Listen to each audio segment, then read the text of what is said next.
It's time for a little comedy, a little content, and a lot of conversation. It's the Geno Jones Show, exclusively right here on YouTube. Now here's your host, Geno Jones. It's showtime. What's happening, everybody? Geno Jones Showtime. Hey, I hope you had a great weekend. So I come to you live Monday through Friday, 6:30 p.m. Eastern, 5:30 p.m. in Chicago, 3:30 p.m. out in Los Angeles, 1:30 p.m. out in Hawaii. Boy, you lucky devil, you lucky devil. I got a guest is coming on.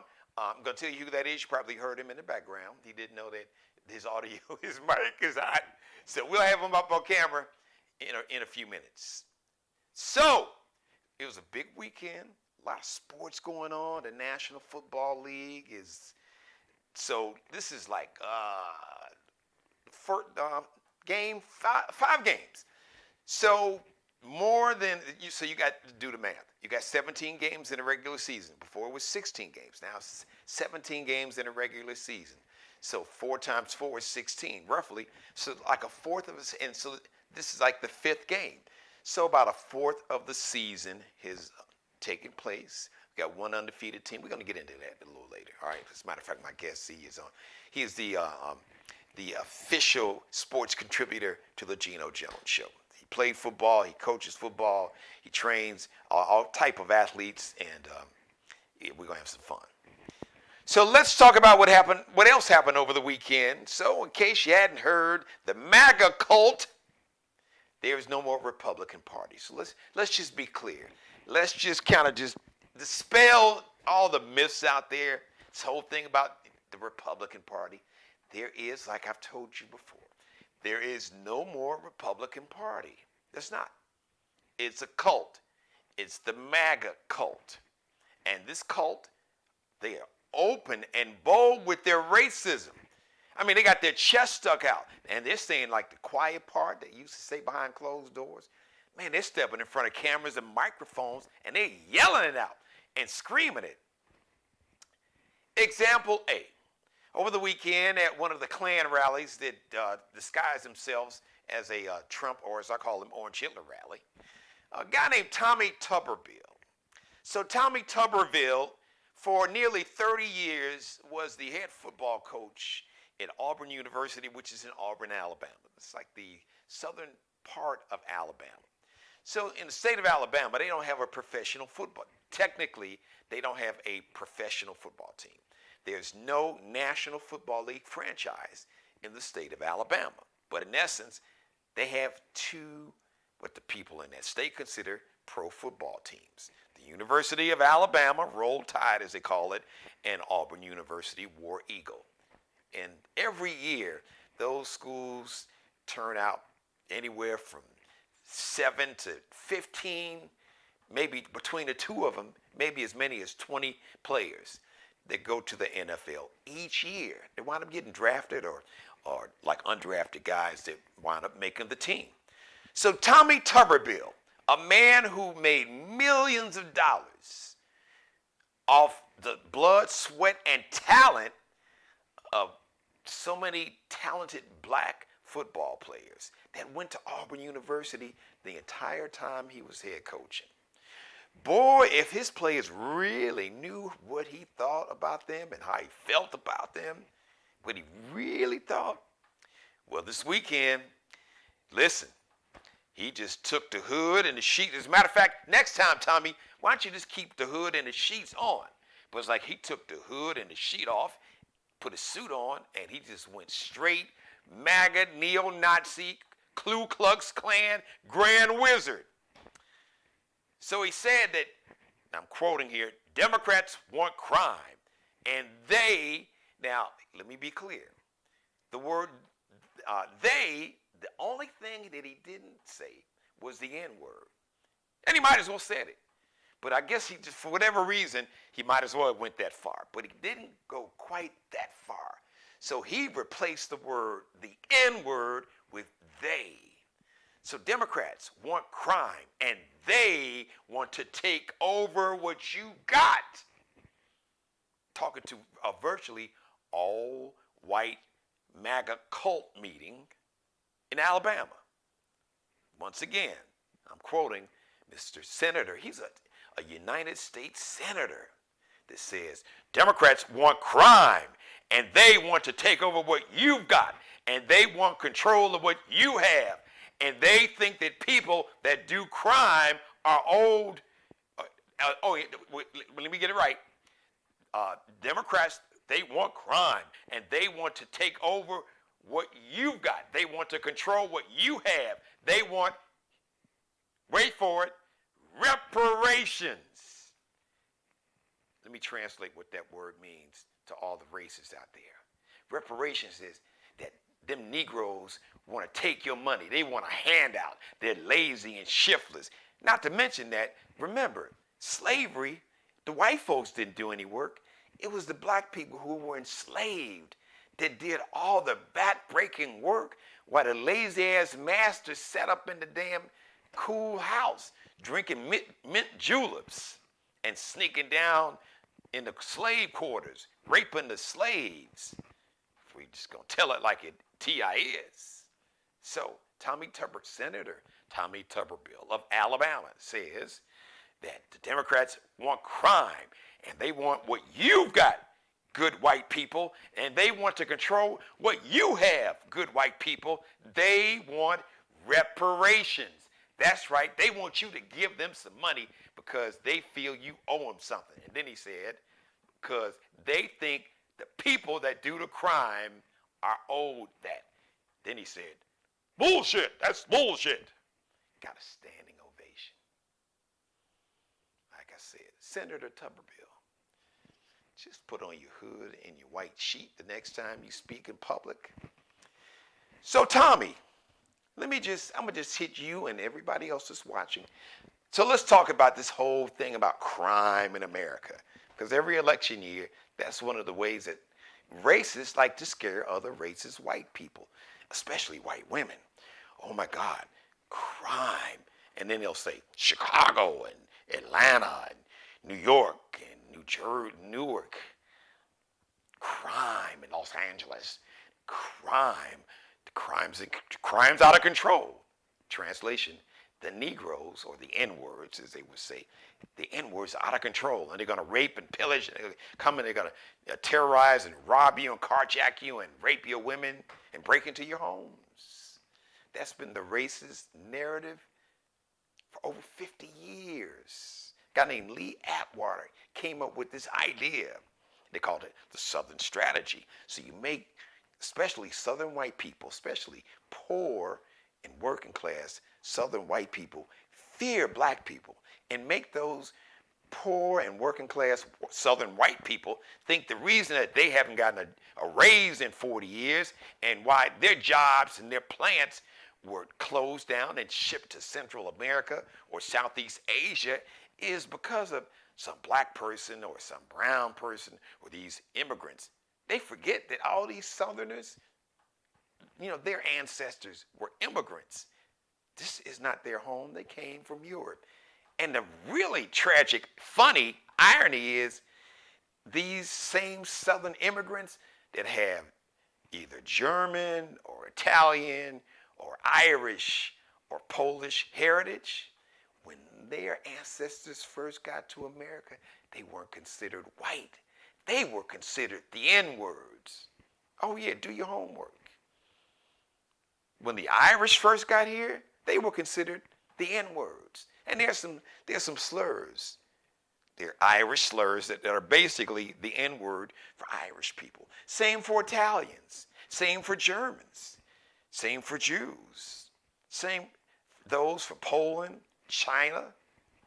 The Chinese that immigrated to America, actually, they brought many Chinese men. They couldn't bring their wives and children, but they brought them here to build the railroads in the 1800s. And then passed laws in Congress to keep them out. So these same MAGA cult members at this rally in Alabama, their ancestors are immigrants. But all of a sudden, they act like their ancestors were actually born here. And unless their ancestors are Native Americans, they were immigrants. Their ancestors were immigrants. They're going to act like they own some ish. So let's talk about crime. Tommy, Mr. Tuberville, Tommy boy, here. I guess I'm doing the homework for you. So let's talk the facts, Tommy.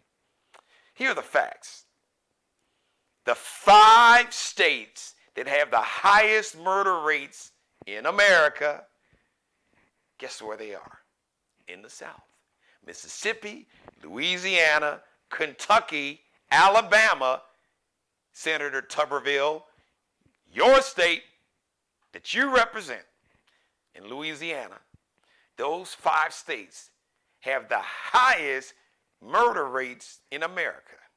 Not Illinois, not Chicago, not New York, not Atlanta, not Los Angeles, not Newark, not Philly, not Cleveland, Mississippi, Louisiana, Kentucky, Alabama, and Missouri. And 8 of the 10 states with the highest murder rate. So 8 out of the top 10 states with the highest murder rates are in the South. Yeah, throw Texas in there. They're in the top 10 with the highest murder rates in America. Not my opinion. Fact. Do the homework. So, Mr. Tuberville, the next time you stand in front of a bunch of other Klan members and talk about how crime is, and Democrats want crime, you need to look in the mirror. The state that you represent, in the top 5 with the highest murder rates in America. It's a lot of white on white crime. But you never hear the media use that term. It's always, oh, black on black crime. Well, majority, over 80%, almost 90% of the crime committed by white people is against other white people. And the same for black people. Around 90% of all the crime against black people is committed on other black people. Crime is a byproduct of proximity. People tend to commit crime against people that they live closest to. Folks ain't jumping into cars in mass groves and driving all the way out to the exclusive, affluent suburbs to commit crime. They're not doing that. They wouldn't do it if they wanted to because they know their ass would be locked up or shot. People tend to commit crime near and where they live. Their victims are usually in the same communities that they live in. That's not my opinion. That's just a fact. So with 29 days until Election Day, and tomorrow in probably close to 20 states, it's going to be the last day to register to vote. This is why you should register to vote, not to mention that there are hundreds of people on the ballot, local, county, state, and federal elections, who don't believe in democracy, who've openly said that if we get in power, we'll never get out of power. Once again, if we are in an election and if we don't get the most votes, we're just going to say, you know what, your votes don't count. Heads we win, tails you lose. So be very careful. That's the end of democracy right there. But I just wanted to address Senator Tommy Tuberville, former head coach for the University of Auburn. So, happy birthday today, October 10th. R&B singer Maya, who's a big star in the 90s. Maya is 43. And actor Ben Vereen, Chicken George, from the TV show Roots, Ben Vereen is 76. So look, let me bring my guest on. So my guest, and I bring his mic up. My guest is he's a coach.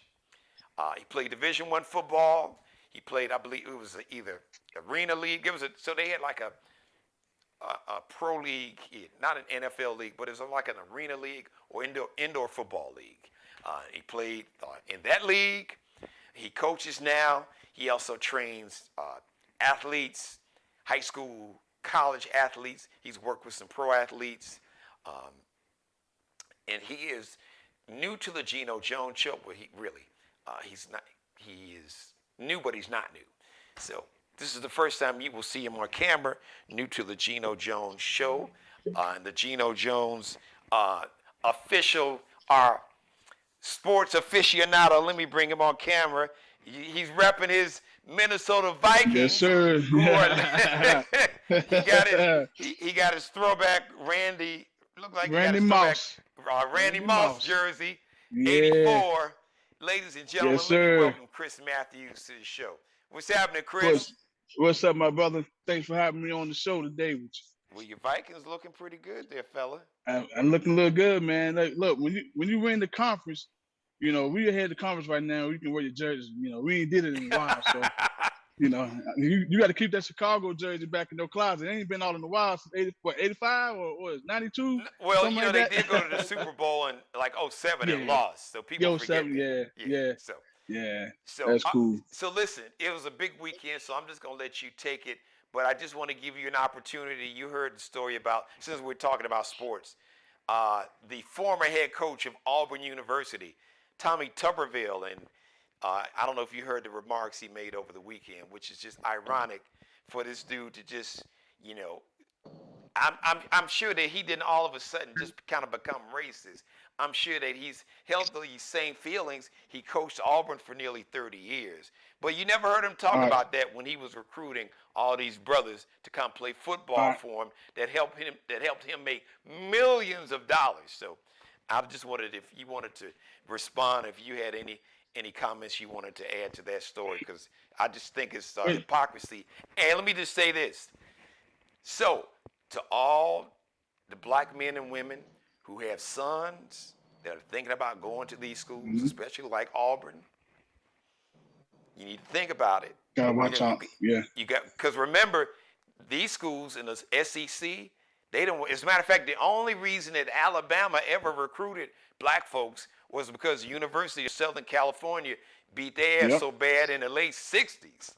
The, the, right. the Bear Bryant went to all the racist donors and folks that donated all the big money. He was like, all right, look, either we can continue to get our ass beat or you're going to let me recruit some. We need to get some of them on our team.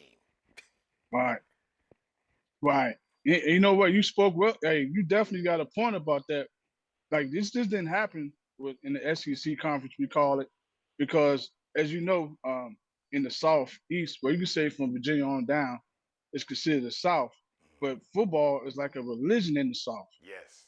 You pass the Mason-Dixon line, when you're growing up, you only knew two things. That was football and a little bit of basketball. And you had guys like Allen Iverson that played football on a high level. A lot of people fail to realize he was all-state quarterback, and actually won the state championship in football. I played against him. And I was like, whoa, this guy's amazing. So, Um, so I'm glad you mentioned Allen Iverson, who was phenomenal. And a lot of people don't know this, Chris. Now, for those who may have seen his documentary, but you played against the guy. yep, yep. Allen Iverson, Allen Iverson good enough to play in the NFL, and how good do you think he would have been? And what position would he? Actually, because I know Well, he played quarterback in high school, right? he played quarterback. He played quarterback and free safety. But I think he would have got blackballed like a lot of those quarterbacks back then, man. They would have made him play slot receiver or Yeah. running back, because back then in the 90s, 2000, they didn't think quarterbacks, black quarterbacks can be pocket quarterbacks, can read the field and all that stuff. Now going forward, every football team in America wants a dual threat quarterback. First it was dual threat. First it was I got it. They call it slash. I got to get a brother that he can do multiple positions. Yeah. Now Like they call Cordell it dual Stewart. threat. Cordell Stewart. Now they call it dual threat because now you got a lot of Caucasian football players are getting more athletic on that side of the ball. Because before it was the Peyton Manning, I'm using for example, Peyton Manning and the Tom Brady's. They Right. didn't get out the pocket at all. They built a system around them. Now, as you see how football is changing, the game is much faster. You got bigger athletes that move faster. 24/7. The game is pretty much all over the country. Kids train all year, football leagues all year.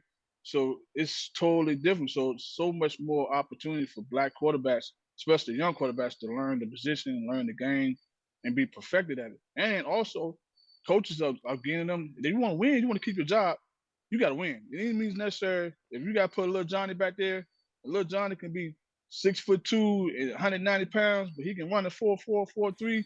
He got an arm. He's going to play quarterback. That's the way the game is going. So let me And it let me just, ask you about Allen Iverson before we move on. So yeah, so how good? Because I've heard all kind of stories. I've even heard yeah, some people say that he was actually better at football than basketball, football, which is scary.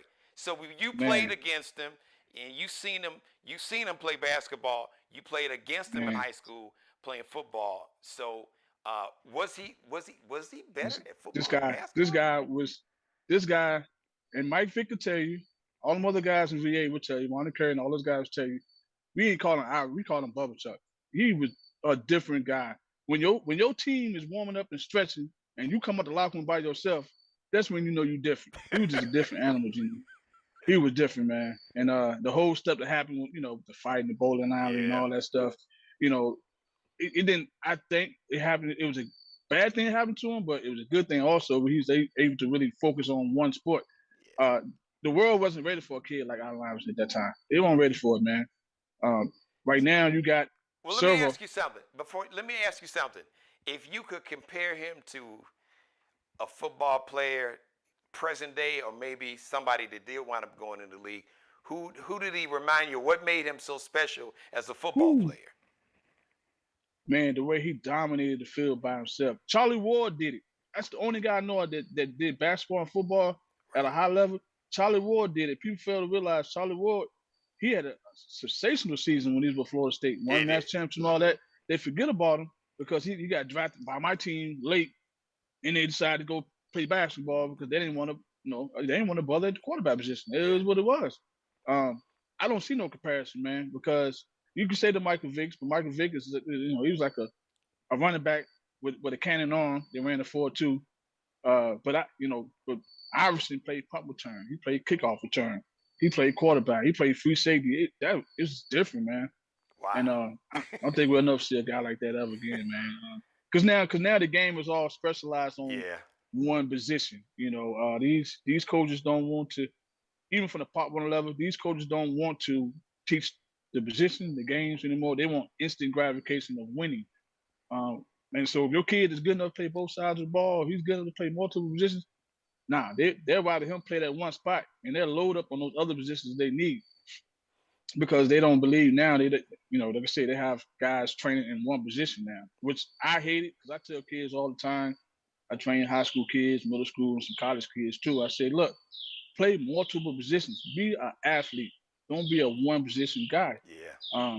And I know when you go to college, and even if you go to the league, get a chance to go to the league, they say, hey man, I know you've been playing wide receiver all your life, but we need you to play DB. What you gonna tell them? You know, I can't do that right now because I've been only doing this. So no, they want athletes. Well, Next you know level what? kids, athletes. Let me just let me just throw this out there. And this is just to reinforce the point that you're making. Let's talk about one of the games yesterday. The Yep. Saints. Taysom Saints, yeah. Hill. He ran Yes. for 3 touchdowns. He threw for a touchdown. He Right. was he was on, I think, on the kickoff return. He ran for Right. like 100 yards. This dude is that type of athlete. Right. Which, like I said, times have changed. Not even 5 years ago, they wouldn't even, I say five, maybe 10 years ago, they wouldn't even allow a guy to play running back slash quarterback and kickoff return. Not us. But if they had somebody else, that's sensational, you know, most of the time, in the game of football, you don't see a lot of fast, guys that size, quarterbacks, white guys that can move that fast. He's a different guy. Yeah. But like we're going back to saying, that's not the normal. There's a lot of us. There's a lot of kids that's able to do that. They won't get that opportunity to do it. Right. They'll But you make know them a what's funny? one Like you position said, player. now it's almost They'll make like them a in a reverse kind of way. So you think, because I take it all the way back to Randall Cunningham, who was really yes. slept on. Randall was talking about an Yep. athletic freak. Randall Right. Cunningham, and then Randall Cunningham, and a dude that don't get a whole lot of props, but I liked his game. He's from down in your area. Mm-hmm. He was a quarterback for the Saints for a minute, right? He Oh, was in Aaron between Brooks. Randall and Aaron Michael Brooks. Vick. Who? Aaron Brooks. Who? Aaron Brooks. Yes, Aaron Brooks. Aaron Yes, Brooks. Yep. Aaron Brooks. Aaron Brooks. He was the real deal, man. Yeah. But like I said, they like to keep the athletes, the true athletes, in the box. The one position. You want to play one position. Right. But it's never been that time. Now they're starting to see it. They're more open to do this whole dual threat stuff. Call it the athlete position. Right. And let's kind of like Lamar Jackson. Let's throw my homeboy from Chicago, Donovan McNabb, in there, who actually he played basketball at Syracuse and football. Mm-hmm. But Mm-hmm. in a funny kind of way, it's like, because back in the day you had Steve Young, and who was Right. like an athletic quarterback, but Right. they try to put that label on him too. But now Right. with the success of seeing these brothers as dual threats, now you seeing more white kids like Trevor Lawrence, who played down here Right. at Clemson, is at Jacksonville. Justin Herbert, that plays for the Chargers. You got Yep. Josh Allen for the Buffalo Guy in Bills. Buffalo. So it's Right. like the black kids were kind of pioneers and kind of opened these coaches' eyes. And they were like, well, damn, hold on, wait a minute. Mhm. And so that's given an opportunity to some of these white kids who they probably would have put in a different position. They're like, no, wait a minute, hold on. Right. If you Right. mobile can move around like a Josh Allen or a Justin Herbert or a Mhm. Trevor Lawrence, then yeah, Mhm. we need one of y'all. Right. And so as you say, like even on the high school level, you got the Manning's son, the Manning, Peyton Manning's nephew, probably the number one quarterback in this class coming out, but he can run. A Manning kid that can run. He can run. Well, He can his get out the pocket. grandfather could run. Right. Archie. So they're teaching them how to be a dual threat. He's learned how to be a dual threat quarterback, but still kind of systematic. I still see it coming down the line. I think, and we talked about it before, when they see the money coming out here, when these going to the NFL level, when these owners start to see how much money I got to pay these quarterbacks, they're gonna cap off and say, oh look, we can't keep paying y'all as a quarterback. Y'all dual threat guys, we're gonna pay you as an athlete. And that's what you see now. A lot of college players, when you look at their roster, it says athlete behind their name. They're not going to pay these kids as quarterbacks anymore. They're going to say, we can't give you that top dollar. You're going to be an athlete now. That's going to change the whole way the NFL is going to be ran. It's coming pretty soon. Really? I can see it. I can see it years. Yeah, it's coming. It's coming faster than we expected. So explain to the viewers, why do you think the owners are going to do that? But see, you got Lamar Jackson. He's up to get paid. He bet on his own self.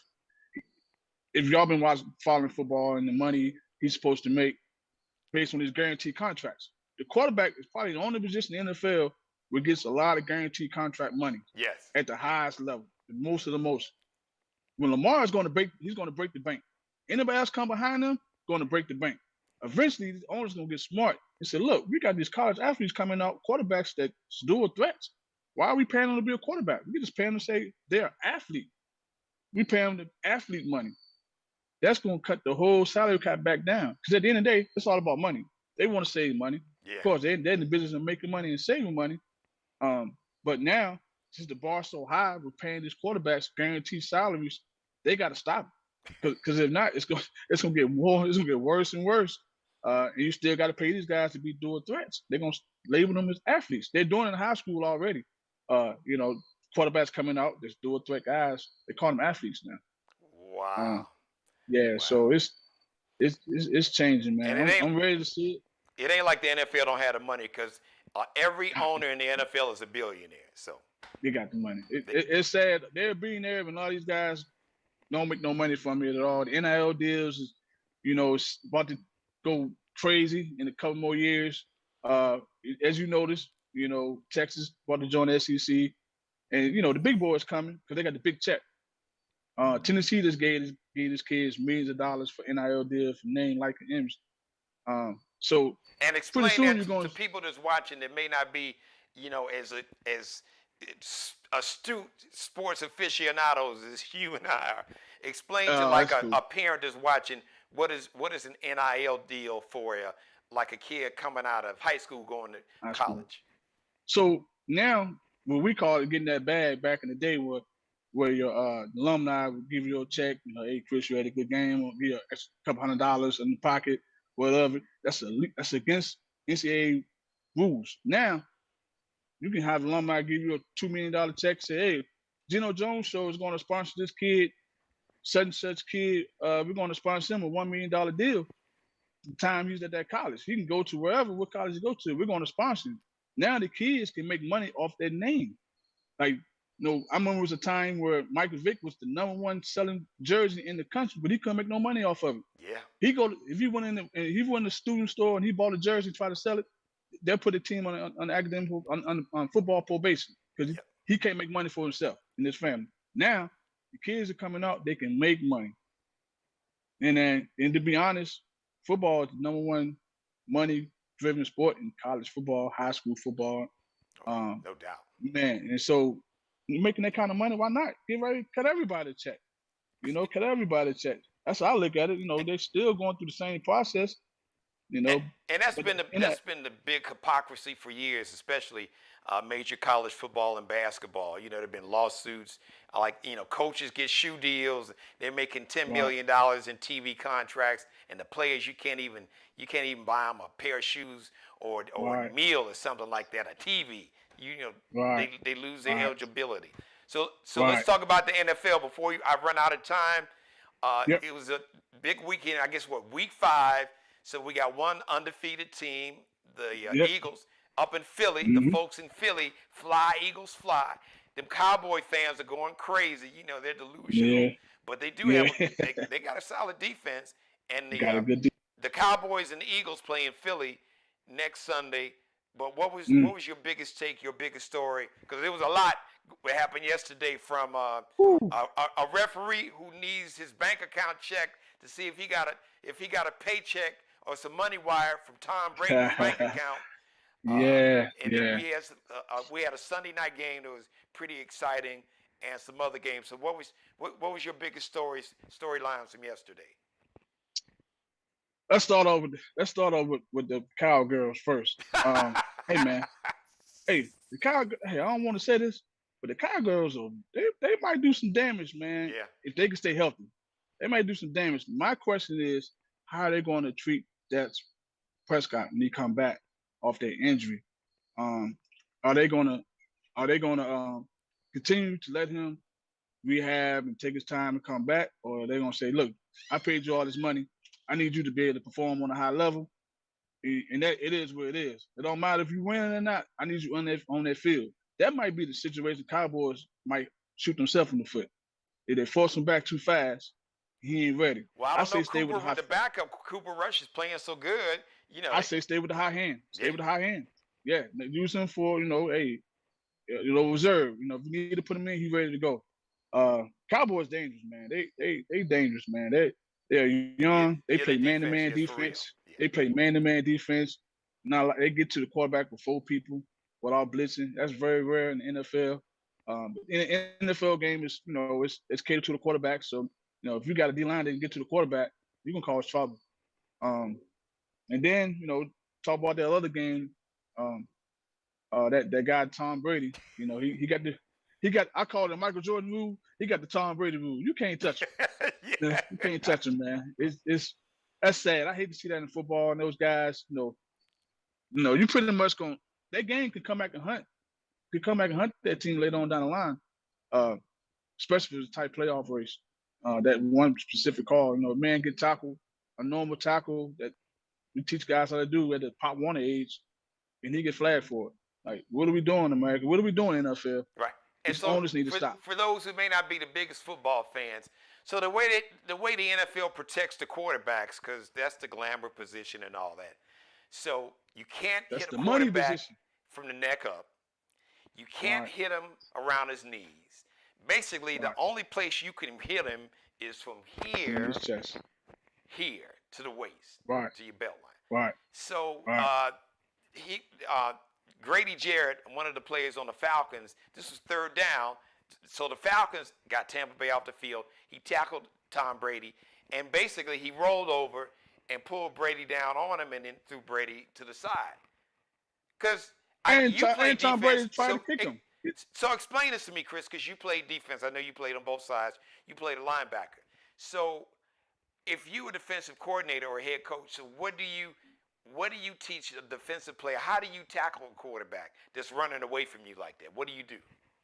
Man, it's almost like you got to go there and put two hands on, called two-hand touch.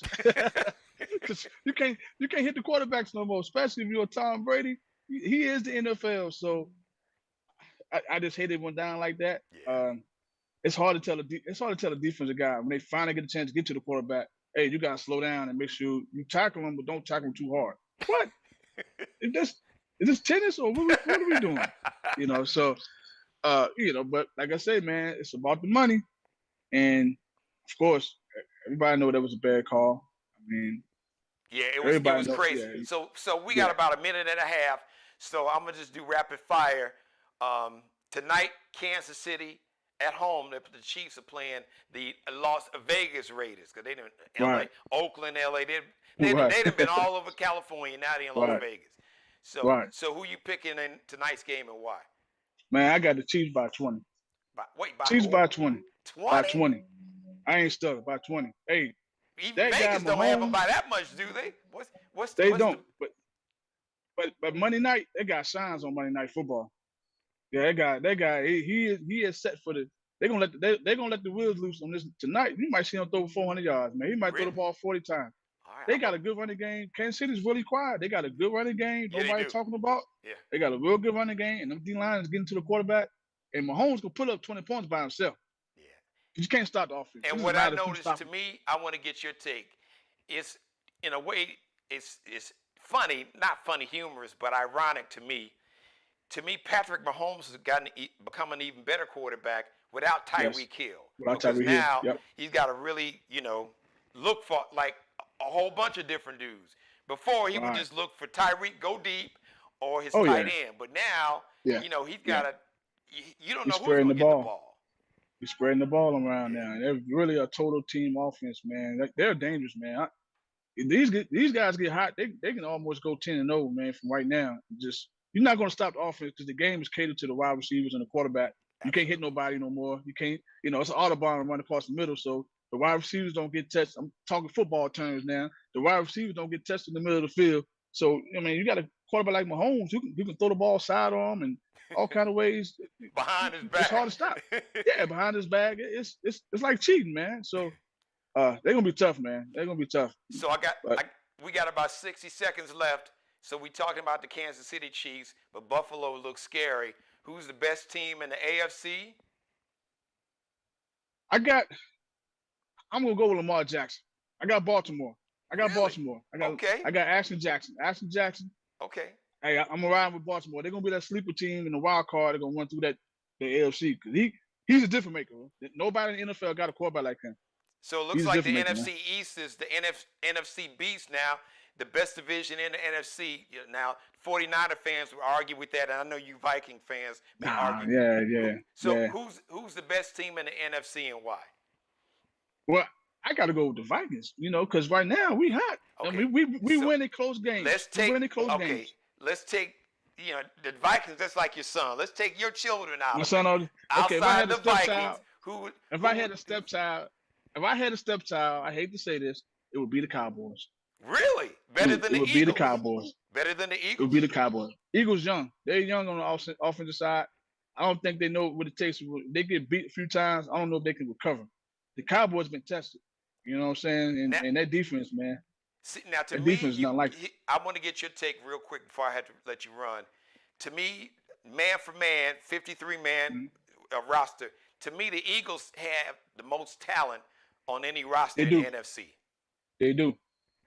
I don't think they had no adversity yet. Okay. They only had one tight game. It was Minnesota. Well, they were down 14-0. A week or so ago, came back and won that game. He came back, yeah. In the rain. In bad weather. Rain. Yeah. They won't play nobody though. They won't play nobody. they won't play nobody, man. You're supposed to beat that team. You beat that team in the snow. You're supposed to beat that team. But I don't think weeks coming down the line. I don't think Philly gonna keep that hot streak they got right now. They're gonna get tested coming down the line. The NFC they're gonna test them pretty much the rest of the season. So next Sunday night is the big test because the Cowboys are going to Philly to play the Yep. Eagles. So that's gonna be a big test. All right, listen, you guys are gonna see a whole lot of Chris throughout the season, football season, basketball. We got the baseball division series just jumping off. So the Dodgers are gonna play the Padres, and the Dodgers have already beat. I just lost my live signal, so that was my man Chris. I knew I was running out of time, so let me come back on camera. Chris Matthews, thank you, brother. I appreciate you jumping on. Hey, listen, I got to get out of here. Thank you for letting me be a part of your life. As always, God bless each and every one of you, and especially you. And God, most of all, thank you for letting me do the Geno Jones Show. Shout out to Mr. Markel Bailey, the official barber and hairstylist for the Geno Jones Show. Check him out on Instagram, Kel Be Cutting Up. KELBECUTTINUP. Allie Jones, the official wardrobe consultant and stylist, the drip director, as I like to call her, for the Geno Jones Show. You can check Allie Jones out on Instagram. It's LX.NCL_ is that little dash. L like Lexi, X like extra, dot, N like Nanette, C like Charlie, L like Lexi _. The next live edition of the Geno Jones Show is going to be tomorrow, Tuesday, 6:30 p.m. Eastern. I want to thank everybody. Thank you so much for watching. I love each and every one of you. Thanks to everybody in the chat room. Hello to my mother. How you doing? My #1 fan. Thank you for watching, and everybody else watching. Groove Master Dre, I saw you in there. On my way out the door. Tuesday, 6:30 p.m. Please subscribe to the Geno Jones Show on the Geno Jones YouTube channel. Subscribe, share, like, and binge watch all my back episodes. I leave you with these words. As always, be blessed and pray for peace. Thanks for watching. Subscribe and tune in to the next episode of the Geno Jones Show, exclusively right here on YouTube.